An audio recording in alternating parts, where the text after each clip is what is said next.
நம்ம இந்திய வெளியுறவுத்துறை அமைச்சகம் இந்தியாவோட கப்பல்கள் இருக்குல்ல, அது சார்ந்த ஒரு அட்வைசரியா முன் வச்சிருக்காங்க. இந்த ஈரானோட லரக் ஐலாண்ட் இருக்குல்ல, அந்த ஐலாண்டுக்குலேருந்து தள்ளியே இருங்க, அதுக்கு அருகில் யாரும் கப்பல்களை கொண்டு போவாதீங்கன்னு சொல்லியிருக்காங்க. அதுவும் இல்லாமல் ஹார்மோஸை கடக்கிறதுக்கு முன்னாடி பெர்மிஷனை பெற்றுடுங்க.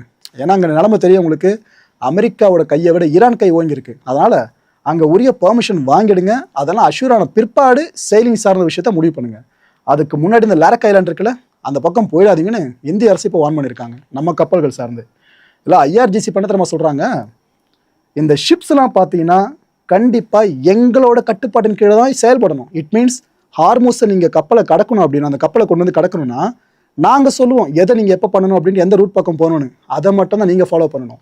அமெரிக்கா சொல்லுது, மற்றவங்க சொல்கிறாங்கன்னு நீங்கள் அதெல்லாம் கேட்கக்கூடாது. ஈரானோட நேவல் கமாண்ட் சொல்கிறத மட்டும் தான் நீங்கள் மதித்து நடக்கணும்னு ஐஆர்ஜிசி இப்போ ஸ்டேட்மெண்ட் விட்டுருக்கு. எல்லாத்தையும் லிங்க் பண்ணி பார்த்தா எங்கே வந்து நிற்கிது பார்த்தீங்களா?